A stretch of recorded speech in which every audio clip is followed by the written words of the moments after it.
नमस्कार students, reading capital academy आपका स्वागत है। मित्रों, आज हम वैदिक काल वैदिक पीरियड का कुछ अध्ययन करेंगे। वैदिक काल मित्रों भारत के प्राचीन काल के इतिहास में वैदिक काल का ऐतिहासिक और सांस्कृतिक महत्व है। इसका काल माना जाता है 1500 ईसा पूर्व से 500 ईसा पूर्व के बीच। 1500 ईसा पूर्व से 500 ईसा पूर्व के बीच वैदिक काल का समय माना जाता है।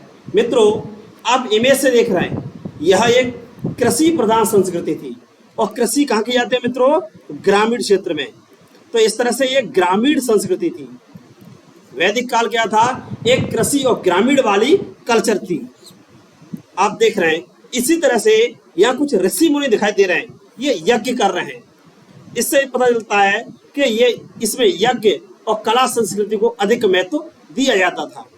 ठीक है मित्रों, अब देखते हैं इसमें कुछ क्वेश्चन लेके आए हैं। क्वेश्चन पहला है, क्लासिकीय संस्कृति में आर्य शब्द का क्या अर्थ है? क्लासिक कल्चर में आर्य आता है, आर्य का क्या अर्थ होता है?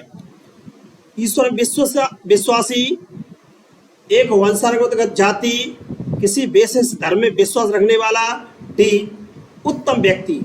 तो आर्य शब्द का अर्थ होता है श्रेष्ठ या उत्तम। सामान्यतः आर्य शब्द का अर्थ श्रेष्ठ या उत्तम लगाया जाता है। हालांकि कहीं कहीं आर्य का शब्द एक रेस या नस्ल के भी प्रयोग किया जाता है और आर्य भाषा के लिए भी आर्य का प्रयोग किया जाता है। यहाँ आर्य का अर्थ है उत्तम या श्रेष्ठ व्यक्ति।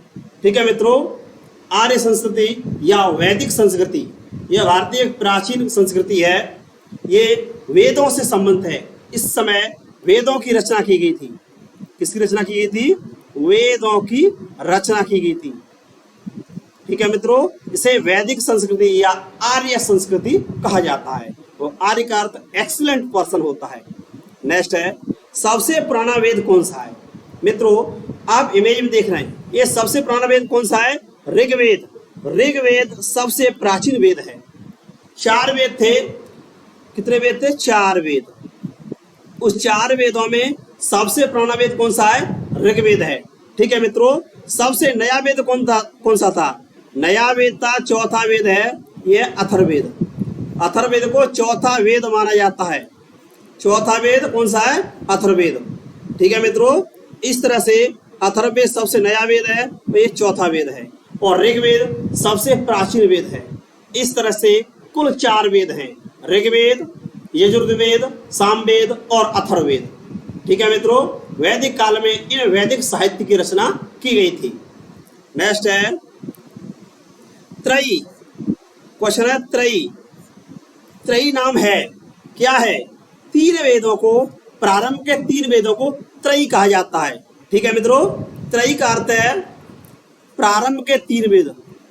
प्रारंभ के जो 3 वेद थे उनको त्रयी कहते हैं। त्रयी में प्रारंभ के 3 वेदों की रचना पहले की गई थी। ठीक है मित्रों, और बाद में चौथा वेद बनाया गया था, लिखा गया था। वो कौन सा था? अथर्ववेद। त्रयी में आते हैं, एक आता है आपका ऋग्वेद। ठीक है मित्रों, ऋग्वेद ये पहला वेद है। इसी तरह से एक वेद है यजुर्वेद, एक है सामवेद। इन तीनों को त्रयी कहा जाता है। क्या कहा जाता है? त्रयी। ऋग्वेद, यजुर्वेद, सामवेद को त्रयी कहा जाता है और चौथे वेद की रचना बाद में की जाती है, वो है अथर्ववेद। ठीक है मित्रों, अथर्ववेद की रचना बाद में की जाती है, उसको त्रयी में शामिल नहीं किया जाता। ठीक है मित्रों, ये शुरुआत के 3 वेदों को त्रयी कहते हैं। इनकी रचना प्रारंभ में की गई थी। ठीक है मित्रों, इस तरह से 3 वेदों से संबंधित त्रयी कहा जाता है। नेक्स्ट है मित्रों, अगला क्वेश्चन है, चौथा है वर्ण व्यवस्था। वर्ण व्यवस्था संबंधित पुरुष सूक्ति मूलतः पाया जाता है। जो वर्ण व्यवस्था है जिसमें पुरुष सूक्ति है वो किसे पाई जाती है? ऋग्वेद में। ऋग्वेद में 10वां मंडल है। ऋग्वेद में 10वां मंडल है। इस 10वें मंडल में पुरुष सूक्ति पाई जाती है और इसमें चतुर्थ वर्ण व्यवस्था है। पुरुष सूक्ति में क्या है? चतुर्थ वर्ण व्यवस्था। चतुर्थ वर्ण व्यवस्था की कल्पना की गई है। ऋग्वेद के 10वें मंडल की पुरुष सूक्ति में चतुर्थ वर्ण व्यवस्था की गई है। ये कौन से वर्ण थे मित्रों? ये 4 वर्ण थे। जैसे एक शूद्र, एक था वैश्य, एक था ब्राह्मण और एक मित्रों था वर्ण क्षत्रिय। इस तरह से प्राचीन काल में इन 4 वर्णों की रचना की गई थी। किसमें? ऋग्वेद के चौथे मंडल में, ऋग्वेद के 10वें मंडल में, ऋग्वेद के 10वें मंडल में और पुरुष सूक्ति में, ऋग्वेद के 10वें मंडल में पुरुष सूक्ति में चतुर्थ वर्ण व्यवस्था की उल्लेख किया गया है। इसमें एक ब्राह्मण, एक शूद्र, एक क्षत्रिय, एक वैश्य, इस तरह से इन 4 वर्णों की व्यवस्था की गई थी 10वें मंडल में। ठीक है मित्रों, इसे चतुर्थ वर्ण व्यवस्था कहते हैं। क्वेश्चन नंबर 5 है, सूची फर्स्ट को सूची सेकंड से सुमेलित कीजिए और नीचे देखिए कूट की सहायता से उत्तर देना है आपको। ऋग्वेद, ऋग्वेद में किसका वर्णन है मित्रों? ऋग्वेद में वर्णन है स्तुति और प्रार्थनाओं का। स्तुति और प्रार्थना किस वेद से संबंधित है? ऋग्वेद से। ऋग्वेद में देवताओं की स्तुति की गई है, प्रार्थनाएं की गई है। इसी तरह से यजुर्वेद है, यजुर्वेद में क्या किया गया? कर्मकांड, यज्ञ के समय जो कर्मकांड किए जाते हैं, विधि विधान होते हैं, वो यजुर्वेद में है। सामवेद, सामवेद ये संगीत से संबंधित है। वो अथर्ववेद यह वशीकरण से संबंधित है। इस तरह से हम मैच करें, ए का 14 सही है, इस तरह से इसका ए 80 हो सकता है। दूसरा देखेंगे बी का दूसरा सही है, बी का दूसरा सही है। इस तरह से मित्रों आपका हो जाएगा सी का पहला सही है। इस तरह से आपका सी का पहला ये ए सही हो जाएगा। ऋग्वेद में क्या है? ऋग्वेद स्तुति और प्रार्थनाएं, ईश्वर की वंदनाएं की गई हैं। इसमें सबसे ज्यादा श्लोक किसके लिए लिखे गए हैं? ऋग्वेद में सबसे ज्यादा श्लोक इंद्र के लिए लिखे गए हैं। ठीक है मित्रों, इंद्र के लिए 250 श्लोकों की रचना की गई है। इसी तरह से अग्नि, अग्नि के लिए कितने श्लोक हैं? अग्नि के लिए 200 श्लोक हैं। इस तरह से यह प्रार्थनाओं से संबंधित है। ऋग्वेद किससे संबंधित है? प्रार्थनाओं से। सामवेद, सामवेद ये संगीत से संबंधित है। तंत्र मंत्र वशीकरण ये अथर्ववेद है। ठीक है मित्रों, नेक्स्ट स्टूडेंट्स क्वेश्चन नंबर 6 है, सूची फर्स्ट को सूची सेकंड के साथ सुमेलित करें और निम्न में कूट में सही उत्तर का चयन करना है आपको। एक तरफ कूट दिए सूची फर्स्ट को सूची सेकंड से। ऋग्वेद, ऋग्वेद का संबंध ऐतरेय से, ऐतरेय इसी तरह कौशिकी है, कौशिकी। ऋग्वेद का संबंध ऐतरेय और कौशिकी से है। ठीक है मित्रों, इसी तरह से सामवेद, सामवेद का संबंध किससे है मित्रों? ए सामवेद पंचवीस। इसी तरह से अथर्ववेद, अथर्ववेद का है गोपथ। ठीक है मित्रों, और यजुर्वेद का है शतपथ। सामवेद का 25 और 27। अब मैच करना है। ए तक का थर्ड सही है, ए का थर्ड। इस तरह से आपका हो जाएगा इसमें सी वाला। ठीक है मित्रों, ऐतरेय और कौशिकी ब्राह्मण ग्रंथ है, इसका संबंध है ऋग्वेद से और गोपथ का संबंध है अथर्ववेद से। ठीक है मित्रों, पंचवीस इसी तरह षड्वीस इसका संबंध सामवेद से है। इसी तरह से यजुर्वेद का संबंध है शतपथ ब्राह्मण से। ठीक है मित्रों, नेक्स्ट है स्टूडेंट, ऋग्वेद संहिता का 9वां मंडल किसको समर्पित है? ऋग्वेद संहिता है, ऋग्वेद ग्रंथ में जो 9वां मंडल है यह सोम और इसका पेय नामकृत देवता, सोम देवता, और सोम एक रस होता था, पेय पदार्थ होता था। इस तरह से जो ऋग्वेद का 9वां मंडल है वो सोम रस और सोम देवता को समर्पित है। ठीक है मित्रों, सोम देवता को समर्पित है। इसी तरह से तीसरा मंडल देखा जाए तो तीसरा मंडल है, इसकी रचना किसने की है? विश्वामित्र। इसकी रचना विश्वामित्र ने की है। और यह इसमें सूर्य देवता, इसमें सूर्य देवता, इसे हम सवित कहते हैं, सूर्य देवता सवित को समर्पित है ऋग्वेद का तीसरा मंडल। और इसमें क्या कौन सा मंत्र है? गायत्री मंत्र। गायत्री मंत्र, गायत्री मंत्र ऋग्वेद के तीसरे मंडल में गायत्री मंत्र पाया जाता है। और यह गायत्री मंत्र किसको समर्पित है? सूर्य देवता सवित को। इसकी रचना किसने की थी? विश्वामित्र ने की थी। ऋग्वेद के तीसरे मंडल में गायत्री मंत्र पाया जाता है, ओम भूर्भुवस्सुः। आप गाना इस तरह गाते हैं गायत्री मंत्र। ये ऋग्वेद के तीसरे मंडल में है, सूर्य देवता को समर्पित है। उसकी रचना करते हैं ऋषि विश्वामित्र। और नवा मंडल है, सोम देवता को समर्पित है। ठीक है मित्रों। नेक्स्ट है क्वेश्चन नंबर 8। उपनिषद पुस्तकें, उपनिषद किससे संबंधित है? यह दर्शन से संबंधित पुस्तक है। उपनिषद दर्शन से संबंधित पुस्तकें हैं। ठीक है मित्रों, ये दर्शन से, इसमें गुरु के समीप शिष्य जाते थे। इस तरह से उपनिषद दर्शन से संबंधित हैं। ठीक है मित्रों। और उपनिषद संख्या कितनी मानी जाती है? इसकी संख्या 108 मानी जाती है। उपनिषदों की संख्या 108 मानी जाती है।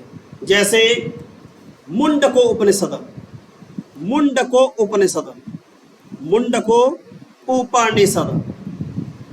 मुंडको उपनिषद की क्या विशेषता है? इसमें सत्यमेव जयते, सत्यमेव जयते, भारत का आदर्श वाक्य कौन सा है? सत्यमेव जयते। ये कहां से लिया गया है? मुंडको उपनिषद से, मुंडको उपनिषद से सत्यमेव जयते लिया गया है। और उपनिषद का अर्थ है दर्शन। इसमें गुरु और शिष्य पारस्परिक आपस में बैठ करके चर्चा करते थे, पढ़ते थे, तो इसके लिए उपनिषद का प्रयोग किया गया है। ठीक है मित्रों। और सत्यमेव जयते मुंडको उपनिषद से लिया गया है। नेक्स्ट है क्वेश्चन नंबर 9। निम्नलिखित में से किस वैदिक साहित्य में मोक्ष की चर्चा की गई है? मोक्ष की चर्चा कहाँ की गई है मित्रों? मोक्ष की चर्चा उपनिषदों में की गई है। मोक्ष की चर्चा की गई है उपनिषदों में। ये सबसे बड़ा लक्ष्य माना जाता है मोक्ष। इसके लिए कैवल्य शब्द का भी प्रयोग किया जाता है और इसके लिए निर्वाण शब्द का प्रयोग किया जाता है। इसको सरल भाषा में मुक्ति भी कह देते हैं कि मुक्ति। इस तरह से मोक्ष, कैवल्य, निर्वाण या मुक्ति, इनका शब्द एक ही, अर्थ शब्द अलग अलग हो सकते हैं लेकिन सबका अर्थ या निचोड़ एक ही होता है। ये परम लक्ष्य होता है और मोक्ष की चर्चा की गई है उपनिषद में। ठीक है मित्रों, ये वैदिक साहित्य उपनिषद में। नेक्स्ट क्वेश्चन है आध्यात्मिक ज्ञान के विषय में नचिकेता और यम नचिकेता का संवाद कहाँ पाया जाता है? बताएंगे मित्रों। यह कठोपनिषद में यम और नचिकेता के बीच संवाद का विवरण दिया गया है। नेक्स्ट है क्वेश्चन आरंभिक वैदिक साहित्य में सर्वाधिक वर्णित नदी है। जो वैदिक साहित्य है उसकी शुरुआत में सबसे ज्यादा वर्णित नदी है सिंधु नदी। इसका आर्थिक महत्व अधिक था। सिंधु नदी का आर्थिक महत्व अधिक था और इसीलिए इसे हिरण्यनी भी कहा गया है। क्या कहा गया है? हिरण्यनी। ठीक है मित्रों, सिंधु नदी को हिरण्यनी भी कहा गया है। क्यों कहा गया है? क्योंकि इसका आर्थिक महत्व अधिक था सिंधु नदी को। ये सतुद्री किस नदी का नाम था? सतलज का। वैदिक काल में सतलज नदी का नाम था सतुद्री। सरस्वती इसको कहा गया है नदीतमा और देवीतमा। नदीतमा, देवीतमा कहा गया है सरस्वती को। ये सबसे पवित्र नदी मानी गई है। पवित्र नदी, सबसे पवित्र नदी कौन सी मानी गई है? ये मानी है सरस्वती। इसे नदीतमा, देवीतमा और पवित्र नदी के रूप में वर्णित किया गया है। सतलज को सतुद्री कहा गया है।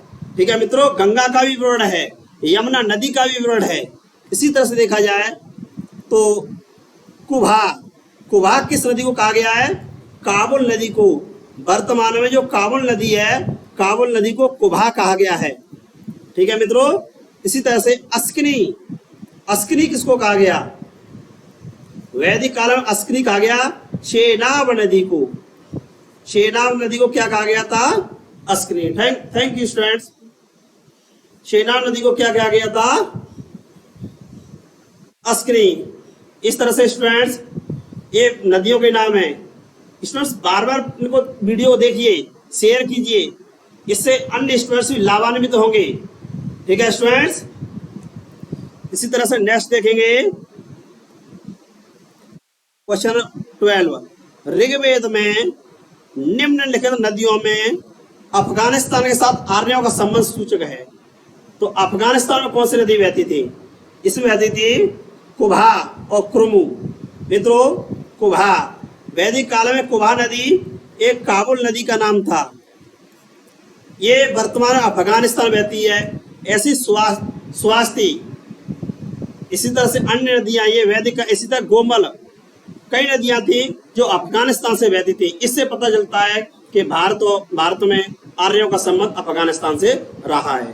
बिपाशा, तो मित्रों ब्यास नदी का नाम क्या था? बिपाशा। और सतुद्री, ये सतलज का नाम था। सतलज नदी का नाम सतुद्री और ब्यास नदी का बिपाशा। परसुड़ी, रावी नदी का नाम क्या था? परसुड़ी। और चेनाब का नाम था अस्किनी।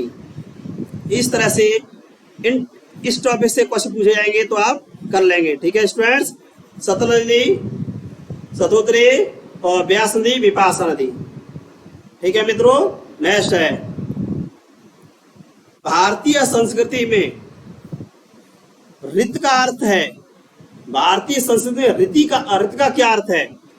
ऋत का अर्थ है प्राकृतिक नियम। प्राकृतिक नियम को ऋत कहा गया है। ये व्यवस्था के लिए प्रयोग किया जाता है। व्यवस्था, व्यवस्था या नियम के लिए ऋत शब्द का प्रयोग किया जाता है। इसका प्रयोग वैदिक काल में बड़े पैमाने पर किया गया है। ठीक है मित्रों, नेक्स्ट है क्वेश्चन नंबर 14। निम्नलिखित वैदिक देवता में किसे उनका पुरोहित माना गया? पुरोहित कौन था इनका? बृहस्पति। बृहस्पति को पुरोहित माना गया है। और इंद्र को युद्ध का देवता। युद्ध का देवता किसको माना गया? इंद्र को। और इंद्र को वर्षा का देवता। वर्षा का देवता किसको माना गया? इंद्र को। वर्षा का देवता इंद्र, युद्ध का देवता इंद्र। और इसके लिए कितने श्लोक हो गए हैं? 250 श्लोक। ठीक है स्टूडेंट्स, 250 श्लोक। सबसे ज्यादा श्लोक किसके लिए लिखे गए थे? इंद्र के लिए। और दूसरे नंबर पर 200 श्लोक किसके लिए लिखे गए थे? अग्नि के लिए। अग्नि के लिए 200 श्लोक लिखे गए थे। और ये मनुष्य और देवताओं के बीच की कड़ी का कार्य करती थी। अग्नि मनुष्य और देवताओं के बीच की कड़ी। नेक्स्ट क्वेश्चन है निम्नलिखित में से कौन सी वह ब्रह्मवादिनी थी जिसने कुछ वेद मंत्रों की रचना की थी? कौन सी महिला थी, स्त्री, जिसने वेद मंत्रों की रचना की थी? आप देख रहे हैं मित्रों, ये थी लोपामुद्रा। लोपामुद्रा ने कुछ वेद मंत्रों की रचना की थी। इसी तरह से घोषा ने वेद मंत्रों की रचना की। इसी तरह से अपाला ने भी मित्रों वेद मंत्रों की रचना की थी। इस तरह से लोपामुद्रा, घोषा और अपाला, इन विदुषी महिलाओं ने कुछ वेद मंत्रों की रचना की थी। ठीक है मित्रों, इसी तरह से एक गार्गी नामक विदुषी महिला थी, याज्ञवल्क्य से इनका वाक्य युद्ध हुआ था, वैचारिक बहस हुई थी। इस तरह से लोपामुद्रा, घोषा और अपाला, ये क्या है? लोपामुद्रा, घोषा, अपाला, इन्होंने कुछ वैदिक मंत्रों की रचनाएं की थी। गार्गी एक विदुषी महिला थी, गार्गी, जिनका याज्ञवल्क्य के साथ वैचारिक डिबेट हुई थी। ठीक है मित्रों, नेक्स्ट है ऋग्वैदिक काल में निष्क शब्द का प्रयोग आभूषण के लिए किया गया था, किंतु परवर्ती काल में उसका प्रयोग किस अर्थ में किया गया था? परवर्ती काल में सिक्का। निष्क शुरुआत में एक आभूषण होता था, लेकिन बाद में इसने सिक्का का रूप धारण कर लिया था।